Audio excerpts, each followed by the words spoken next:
নেটে মারা বড় বড় ছয়গুলোই মাঠে মেরেছেন তাওহিদ হৃদয়। দ্বাদশ ওভারে হাসারাঙ্গাকে মারা তার টানা 3 ছক্কাই ম্যাচের টার্নিং পয়েন্ট, সেটা নিয়ে সন্দেহ নেই। দৃঢ়তা দেখিয়েছেন মাহমুদুল্লাহ রিয়াদও। মনে হালকা শঙ্কা জাগলেও শেষ পর্যন্ত 2 উইকেট হাতে রেখে 125 রানে যখন জয়ের বন্দরে দলকে নিয়ে যান, তখনও বাকি 1 ওভার।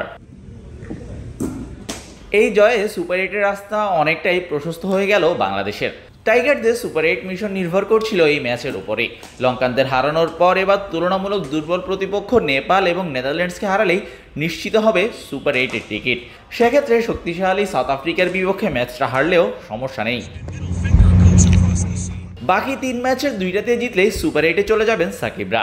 যদি কোনো ছোট দলের বিপক্ষে হোঁচট খান, সেক্ষেত্রে তাকিয়ে থাকতে হবে পয়েন্ট টেবিল এবং নেট রান রেটের দিকে। তবে এমন সহজ সুযোগ নিশ্চয়ই হাতছাড়া করতে চাইবেন না টাইগাররা। আপাতত কাজের কাজটাই করলেন লিটন ঋষাদরা। এমন জয়ের দিনে ঋষাদ দেখালেন বাংলাদেশের কোনো লেগ স্পিনারও ম্যাচ জেতাতে পারেন। সেই সাথে লিটনের রানে ফেরাও নিঃসন্দেহে দলের জন্য স্বস্তির।